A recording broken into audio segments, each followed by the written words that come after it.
champion and demand justice for. You will be hard-pressed to find this in white America. You'll be hard-pressed to find this even in Latino America. If there is a person that is spent multiple times in prison, you are not going to see a bunch of Latinos coming out demanding justice for this person, even if, and I want to be very clear, what I'm saying is not any defense for Derek Chauvin. I hope Derek Chauvin gets the justice that he deserves to be, implemented upon him, and that the family of George Floyd deserves justice for the way that he died. But I also am not going to accept the narrative that this is the best the Black community has to offer. For whatever reason, it has become fashionable over the last 5 or 6 years for us to turn criminals into heroes overnight. And it is something that I find to be despicable, and it is something that I refuse to stand by any longer, and I am not going to play a part in it, no matter how much pressure comes from Black liberals and Black conservatives as some token of people wanting you to believe that this is the only way you can be Black, is you have to say this was wrong and that this person was amazing. I won't do that. George Floyd was not an amazing person. And as soon as this video hit the internet, I did just basic searches. Everyone jumped on it and was looking at the police officer, and everyone agrees that the police officer was wrong, and the police officer has been arrested. So that is not the reason I'm not discussing that, is because that is not something that has been misconstrued in the media. He has been turned into the devil that he is, and there is no reason for us to harp on that any longer, because white Americans are not uplifting Derek Chauvin as a victim or pretending that he's an amazing human being. But George Floyd is being uplifted as an amazing human being. For those of you who have not yet seen the clips and did not pursue or wait for more clips to come out, first and foremost, George Floyd at the time of his arrest was high on fentanyl, and he was high on methamphetamine. This came back in both of his autopsy reports. If you pursue the 911 transcript, you can see the person describing somebody who is out of their mind high, and which is what made the person fearful, because he tried to use a bill that I guess was a fake bill to purchase something, and then he was outside acting weird, and they, in their police call, said that this person was obviously distorted on drugs.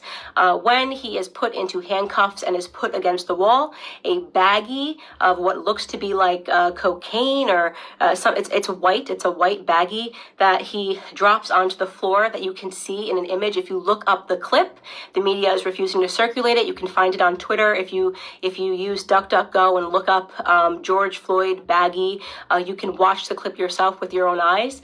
He had drugs on him at the time of his arrest.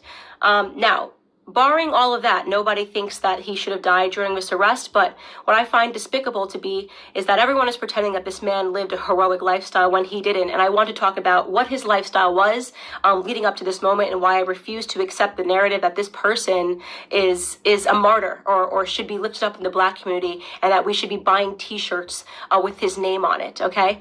So here we have, first and foremost, let's start from the bottom of his record. And by the way, I am not saying that if you have a record, you don't deserve a second chance. I think people get arrested, and some people can serve time in prison, and I believe in second chances, but I do draw the line when it comes to second, third, fourth, fifth, sixth, seventh, eighth, and ninth chances. 1998, he spent 10 months in prison for theft with a firearm. That was the first prison stint that I could find on him. In 2002, he spent 8 months in prison for a cocaine offense. In 2004, just 2 years later, he spent another 10 months in prison for a cocaine offense. In 2005, he spent another 10 months in prison for having less than 1 gram of cocaine on him again. In 2007, and this was the biggest instant that I had that made me realize this was a horrible human being that I am not going to pretend was a good person. In 2005, a woman who was pregnant received a knock at the door, and she went to the door, and the person pretended to be someone that worked for the water department. So she opened her door and quickly realized that the person at her door did not work for the water department, and attempted to slam it. At the moment that she was attempting to slam it, a Ford pulled up, and another 5 men jumped out of the car, and one of which was George Floyd, came up to the door, and they forced their way inside to her home, inside of her home. Mind you, this woman is pregnant. At that point, George Floyd took out a gun and pressed it to her stomach. She was screaming, begging for her life, and he put her inside of her living room and instructed one of his criminal friends that was with him to watch her and to make sure she didn't leave the living room. So he was playing guard while they ransacked her home looking for drugs and money. They did not find drugs. They ended up taking, I believe, her wallet and her cell phone. Fortunately for her, her neighbor observed what was going on and caught the license plate of the people as they pulled off and called 911. And when 911 was able to, they were able to track down the car of which George Floyd was the driver, and they arrested him. And 2 years later, he was sentenced to 5 years in prison for that instance. Now, you can say the media is portraying it like he was just getting his life together after, being released in 2014 following that incident. He was just getting his life together and moved and was going to start afresh. I'd like to believe all of those things, and there's a gap, and he never got in trouble for 5 years until this incident when the police were called on him again. But you are defying common sense to believe that this person suddenly became an exemplary character but happened to be high on fentanyl and methamphetamine and trying to use a bill, a fake bill, to purchase something. And so, in my opinion, George Floyd was a criminal. He was a criminal. And just because he was a criminal doesn't mean he deserved to die at the knee of a police officer.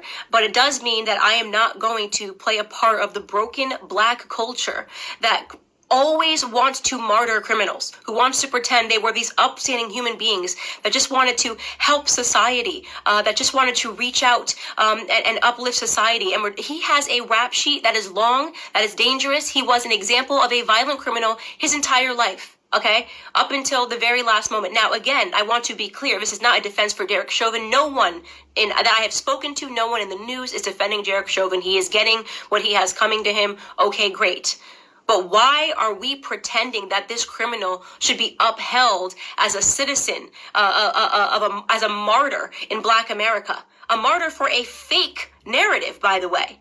Police brutality, racially motivated police brutality is a myth. Okay, so let's get into that.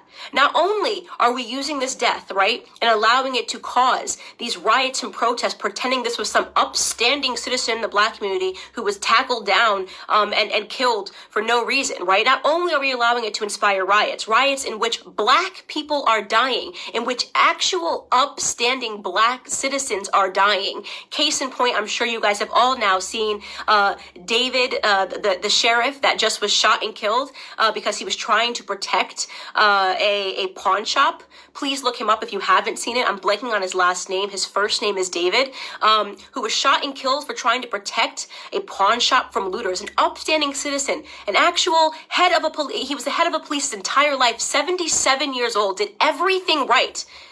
So we now have to kill upstanding Black citizens because a non-upstanding Black citizen, a career Black criminal, died. Now, did he deserve to die in that manner? No. I can't say it enough. No, he didn't deserve to die in that manner.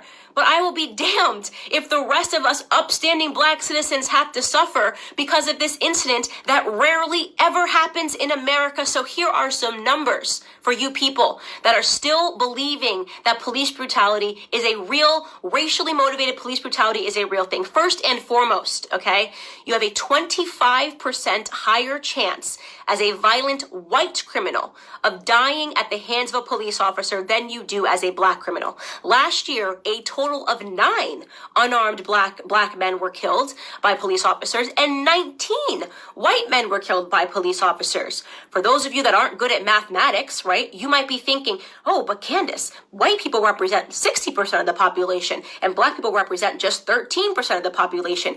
It doesn't matter what percentage of the population you represent. It matters what percentage of the violent criminal community you represent. And unfortunately, Black community commits a disproportionate amount of crimes compared to the white community. Let me tell you, 6% of the population, right? Black men, 6% of the population account for 44% of all murders in this country, according to 2018 statistics.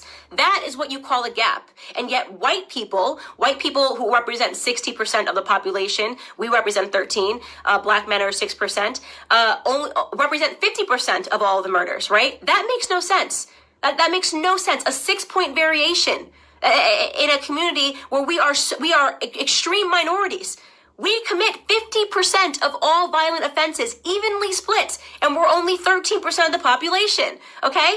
So we have a lot more encounters with police officers. And don't say the police officers are coming around because we're black. I'm talking about violent criminals. I'm talking about murder. 44% of murders, okay? You want to talk about real statistics? The police officers have way more to be fearful of in the black community than the other way around, okay? We commit, on average, a police officer is 18 and a half times more likely to be killed by a black person than the other way around. Okay? So this entire narrative is complete smoke and mirrors. It's all made up. It's just election fodder. It's white versus black because it's an election year, not because black Americans are suffering at the hands of police officers more than white Americans. Do some police officers do the wrong thing? Yes. I don't think there's anybody in the world who has not encountered a police officer and thought this person is an absolute jerk who is power tripping, whether you are black or white. We know they exist. And we know they're always going to exist, by the way, because they're human beings. And sometimes human beings suck. In fact, if you want to attack a community for accidental slayings or brutality, did you know that doctors accidentally kill 250,000 people every year because of mistakes? Did you know there's been doctors that have been arrested for being serial killers that just were killing people because they wanted to? Do we protest and boycott doctors? Do we assume all doctors are horrible human beings because some doctors are? Or do we realize that society is not perfectible? People suck in every profession. It is no excuse to paint society with a broad brush. It is certainly no excuse to accept a Democrat narrative, okay, that black people are being disproportionately hunted down by police officers because of the color of their skin. You want to know the best way to avoid not being brutalized by a police officer is to limit the amount of encounters you need to have with them, especially when it comes to violent crimes. Okay? I am not going to stand for this continual bottom-feeding narrative of us martyring people that have had 5, 6, 7 stints in prison and then pretending they were upstanding heroes to our community. It's bullshit. It's bullshit. Excuse my language. It's absolute bullshit. And I'm tired of it. I'm tired of having to play pretend. I'm tired of sitting here and being called a coon or an Uncle Tom because I won't play this bottom-feeding game with you. If you want to hang up posters of criminals on your wall and talk about them as your martyrs, do it. Do it. You can do it. Kobe Bryant was my idol, okay? I'll keep a photo of Kobe Bryant. You can keep one of George Floyd and pretend he was an upstanding human being that just once or twice put a gun across a pregnant woman's belly. Could you imagine that woman right now? That black woman, by the way, right? Watching everybody pretend this person was an upstanding human being who just at the age of 42 and 5 prison stints was going to get his life together. I mean, it's embarrassing. We are embarrassing in that regard, right? This is why we have a cycle and a toxic culture, because nobody wants to tell the truth in black America. It's so easy to be a victim. It's so easy to ask white people to bow down and apologize and do all these things for us. It's crap. It's crap. It's a lie. It's a farce. Our biggest problem is us, okay? It's why we don't talk about it when black on black crime happens. It's why we don't talk about it when 40 black people are killed in one weekend during Memorial Weekend in Chicago. We don't want to talk about any of that stuff. We don't want to talk about Baltimore. We don't want to talk about New Jersey. We don't want to talk about any of these places where black people are being slaughtered by other blacks, because that would mean that we had to be personally accountable, right? That would mean personal responsibility. We don't do personal responsibility in our community. We don't do it. We blame white people, right? We only point a camera to white people when they do something, even though we do it at a way higher rate to ourselves, right? We celebrate our drug dealers. We're the only community, right, that would ever create hashtags to free people from prison because they committed crimes, like free Meek Mill, free this rapper, free this rapper. How hard is it to not spend multiple times in prison? How difficult is that? Is that too hard for us? Is that way too high of a mountain for us to scale, to do the right thing, to be upstanding citizens? That is the call to action that I have for Black America with Blexit. Like, why do we keep fulfilling this narrative? What do you think the perception of us, by the way, is on the outside? You ever look at the comments? You ever go into like an anonymous blog and see what people say? Oh, just black people being black people. I see those racist comments. Oh, just black people got to riot. Black people got to be black people. You know how they are. Oh, just black people being ignorant. That is the perception. When people get to be anonymous and talk about us, that's what they think about us, right? They think that we are the kind of people that will forever uphold criminals as the martyrs of our society, that we will never take account for the things that we do wrong, right? That we don't have it within us to educate ourselves to get ahead. And that for those of us that actually do it, well, we get called coons, right? You got Condoleezza Rice, she's a coon. Larry Elder, he's a coon.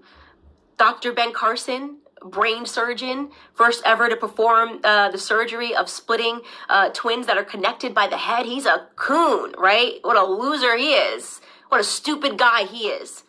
Kanye West says he's not going to be told to do it because of the color of his skin. He's a coon. He's lost. He's in the sunken place. The sunken place. That's where we all are, right?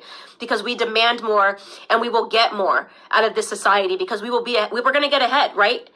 That's what's going to happen. We're going to get ahead. Black conservatives get ahead because we don't subscribe to this narrative. Because you're not going to catch me outside trying to grab a TV pretending that it's because a martyr named George Floyd got killed.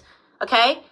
I'm a big believer that no matter what color you are, you do stupid things, you win stupid prizes. Okay? We have to do better. We have to teach our kids better. Or we're not going to get ahead, right? Anyways, this is just a rant because I have been feeling